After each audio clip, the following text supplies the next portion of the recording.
Elina Berebi, bonjour. Bonjour.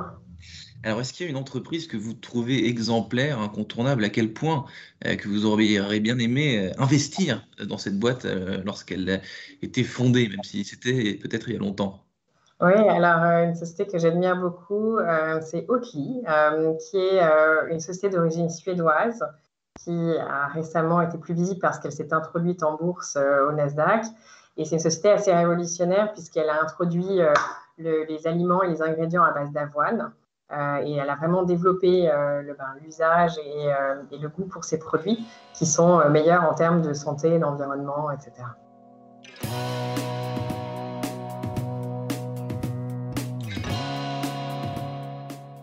Bonjour à tous et bienvenue au Talk Décideur du Figaro en vidéo aujourd'hui avec Elina Berebi, fondatrice de Gaia Partners, un fonds d'investissement dont vous allez m'expliquer les spécificités, les particularités et que vous avez créé avec une camarade de l'école polytechnique, je crois. Donc ce projet, il a mûri comment, Elina Berebi? Il a mûri sur les bancs de l'X, il a mûri un peu après. Comment ça s'est passé, les prémices de ces Ouais. projets? Alors, il y a forcément une petite graine quelque part. En effet, avec ma cofondatrice Alice Albizetti, on s'était dit, on a tous les deux commencé notre carrière dans l'investissement et on s'était dit un jour, il faudra qu'on monte un fonds ensemble. Ce jour est arrivé peut-être plus tôt que ce qu'on pensait. Donc, c'est toujours une conjonction de circonstances. La décision a été prise en 2017, on a lancé la société en 2018. Et nous, notre vocation, c'est d'investir dans des sociétés technologiques européennes qui sont en très forte croissance et les accompagner avec du capital. Vous avez dit plus tôt que ce que vous imaginiez, c'est-à-dire que Oui, pourquoi est-ce que finalement ça s'est précipité, si je puis dire? ouais, tout à fait. Déjà parce qu'usuellement, le lancement d'un fonds d'investissement de zéro, c'est quelque chose qui n'arrive pas nécessairement en tout début de carrière. Il faut un certain nombre d'années de track record et d'expérience. Donc, c'est assez inusuel d'avoir des trentenaires qui lancent des fonds, mais c'est de plus en plus courant. Donc, on est ravis de faire partie de cette mouvance-là. Et nous, on avait néanmoins chacune 10 années d'expérience d'investisseurs. Là où ça s'est accéléré, c'est parce qu'on était sur des thématiques qui ont eu le vent en poupe, qui sont les technologies et l'innovation en général. Et en fait, avec un marché européen qui a mûri entre-temps, et c'était le bon moment pour nous. Ouais, mais créer un fonds, vous l'avez dit, ça n'a rien de révolutionnaire finalement. Il en existe de pléthore des fonds d'investissement. Comment est-ce qu'on fait pour se rendre légitime? Vous l'avez dit, là encore, normalement, il faut faire ses armes, quoi. Il faut attendre un petit peu pour pouvoir avoir la légitimité pour lancer son fonds. Vous l'avez eu plus tôt que d'autres personnes. Pourquoi? Ouais, alors nous, on est tombé dans le bain de l'investissement à la sortie de nos études. On a été assez fascinés par ce métier en ayant la chance de le commencer dans ce qui était à l'époque le Fonds stratégique d'investissement qui avait été monté en pleine crise financière de 2008 et qui avait vocation à soutenir les entreprises françaises. Et c'était un des rares fonds à l'époque qui continuait à investir. Donc on a eu cette vocation pour l'investissement. On a travaillé 10 ans dans le métier avec un certain nombre de succès l'une et l'autre en Europe, aux États-Unis. Et ensuite, ce qui nous a motivés, en effet, rien de très, très original à lancer un fonds d'investissement. Ce qui nous a motivés, c'est le manque de capital européen qui va vers ces scale-up, comme on les appelle, en hyper-croissance. Donc, c'est un coût d'opportunité pour les capitaux européens. Et avec le sentiment donc, qu'il y avait un rôle à jouer pour nous dans cet univers-là, en y injectant aussi pas mal de nos convictions sur l'investissement responsable et sur le fait que si on est effectivement en train de financer les leaders technologiques de demain, il faut aussi que ces leaders technologiques ils soient engagés dans une démarche de responsabilité vis-à-vis de l'environnement et de leurs parties prenantes. C'est ça qu'on essaie d'insuffler. Et donc, quand vous investissez, vous parlez d'investissement responsable, hein, encore c'est quelque chose qu'on entend beaucoup. L'investissement responsable, c'est quoi? Quels critères vous regardez, vous, avant d'investir dans une boîte qui vous plaît et dont vous sentez le potentiel? Oui, on regarde déjà l'impact direct ou indirect du business model de la société. Pour donner un exemple, un de nos investissements s'appelle Yubo. C'est une société qui a un réseau social pour la génération Z. Et la particularité de ce réseau social, c'est qu'il est très avancé en termes de modération des contenus. La modération des contenus, c'est un des gros enjeux et des gros problèmes des réseaux sociaux. Et eux ont développé le savoir-faire technologique et humain pour aller sur ces sujets. Donc, notre choix était d'accompagner cette société parce qu'on pense qu'elle va être leader sur ces très bonnes pratiques dans l'univers du réseau social et qu'en plus de ça, elle a l'ambition d'être leader mondial. Donc pour nous, c'est combiner l'ambition forte et internationale et combiner le fait d'avoir de l'impact à l'échelle. Et donc, vous citez ce réseau social pour la génération Z. Vos premiers investissements en 2018, c'était dans quelle société? Oui, alors le fonds a commencé à investir en 2019 parce que c'est pas rapide de lever un premier fonds, mais on a eu la chance d'être opérationnel dès 2019. Notre premier investissement, c'était une société qui s'appelle Welcome to the Jungle. Là aussi, une entreprise qui a une mission assez forte, qui est donc de connecter le talent aux employeurs, en permettant d'une part aux employeurs de mettre en avant leur marque, leur univers, et en permettant aux candidats d'avoir un maximum d'informations avant de postuler dans une entreprise, donc sur la base de beaucoup de contenus vidéo, d'interviews des collaborateurs, de façon à ce que chacun trouve l'entreprise qui soit en ligne avec ses valeurs et ses perspectives personnelles.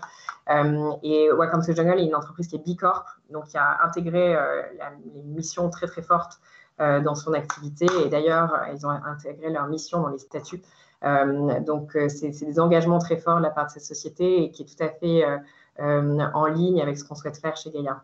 Donc ça, c'est votre premier investissement. Comment vous chassez justement vos investissements, si tant est qu'on puisse utiliser ce terme? Vous avez des collaborateurs qui bossent avec vous, qui sont chargés, que vous aussi, j'imagine, en tant que fondatrice, vous flairez un petit peu ce qui se passe par-ci par-là en Europe. Comment est-ce que vous chassez vos investissements et combien de temps ça prend? Dès qu'on a trouvé la potentielle perle rare, comment ça se passe, quoi? Oui, alors ça peut prendre très longtemps. Ça peut être des relations qu'on initie dans le temps et on initie quand les sociétés sont très jeunes.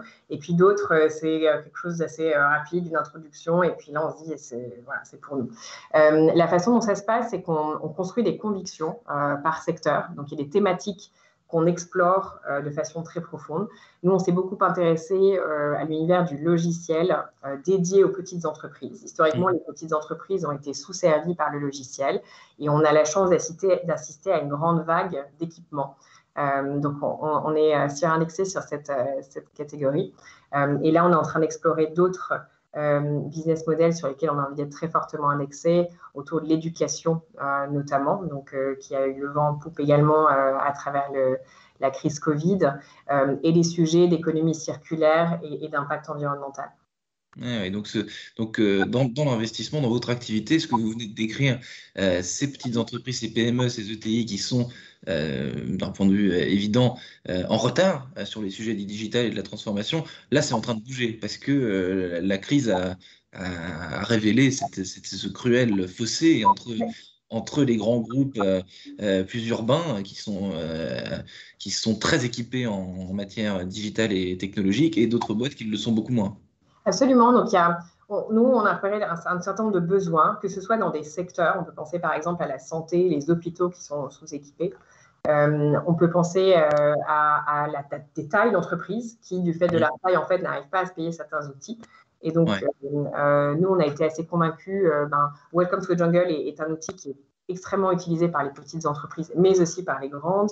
On est également investisseur dans GetAccept, qui est une société d'origine suédoise, et là aussi qui équipe des petits comptes et des milliers d'entre eux. C'est le cas d'Aircall, dont on a annoncé hier la dernière levée de fonds qui les valorise au-delà du milliard. Et ça aussi, c'est une entreprise qui s'est construite grâce à l'équipement de petites entreprises avec ce logiciel de téléphonie. Ouais. Est-ce que vous êtes déjà trompé, Elina Berebi, depuis que vous avez lancé le fonds avec votre associé? Est-ce que vous aviez eu une intuition qui s'est révélée fausse?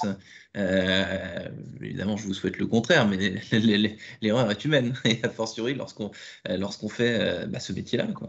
Oui, alors, on est assez tôt dans l'histoire du fonds, donc je touche du bois, je n'ai pas le sentiment qu'on se soit radicalement trompé. On est 18 mois après le lancement officiel, donc pour le moment, on a eu la main plutôt heureuse. Là où il a fallu néanmoins faire attention, je pense, un des critères de sélection chez nous, c'est l'adéquation, outre plein de critères financiers, mais j'aime bien ce critère-là. C'est l'adéquation entre le tempérament et la nature de votre équipe fondatrice et de votre équipe de management et la typologie du modèle d'affaires.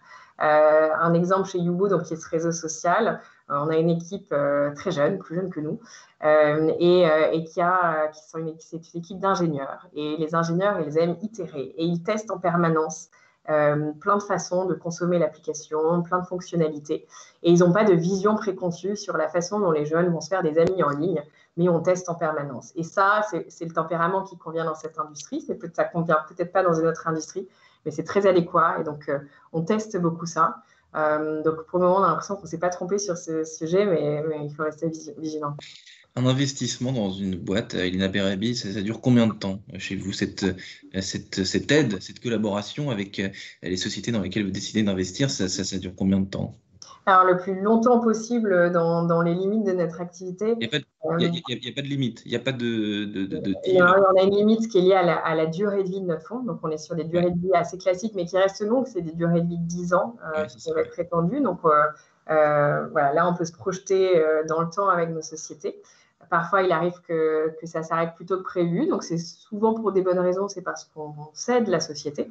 Et en revanche, a priori, quand on commence l'investissement, on s'inscrit dans le temps. Donc, on réfléchit à un plan sur plusieurs années ensemble. Et la façon dont on va les accompagner, ça va être notamment pour les aider à s'équiper au niveau du comité de direction. Parce que nous, on est engagé dans l'accompagnement sur l'internationalisation, l'ouverture de pays, continuer à développer le produit. Donc, il y a un besoin de ressources important sur lequel on accompagne. On les accompagne également sur les fusions-acquisitions, donc le fait d'acquérir deux sociétés dans leur marché et de consolider le marché. Et une autre particularité de Gaïa, c'est qu'on a un partenariat avec un gérant d'actifs qui s'appelle Sycomore Asset Management, qui est aussi une aventure entrepreneuriale comme Gaïa, qui a 7 milliards d'actifs sous gestion et qui est un spécialiste de l'investissement sur les marchés et notamment l'investissement responsable. Et ce qu'on offre à nos sociétés de portefeuille, c'est qu'on peut les accompagner jusqu'à l'introduction en bourse, donc avec du capital qui peut aussi le moment venu intervenir au moment de l'introduction en bourse. Et pour nous, en fait, connecter cet univers du non-coté avec l'univers des marchés, c'est très important. À un moment où on a beaucoup d'ambition pour la technologie européenne, il faut pouvoir introduire les sociétés en bourse et on apporte ce savoir-faire. Et surtout à un moment où le business et où on est dans une société qui va extrêmement vite. Donc, si toutes les cartes sont jouées, il s'agit d'être réactif. Merci infiniment, Elina Berabi, d'avoir répondu à mes questions pour le Talk Décideur du Figaro. Je vous souhaite une excellente fin de journée. Donc, à bientôt. Également, à bientôt.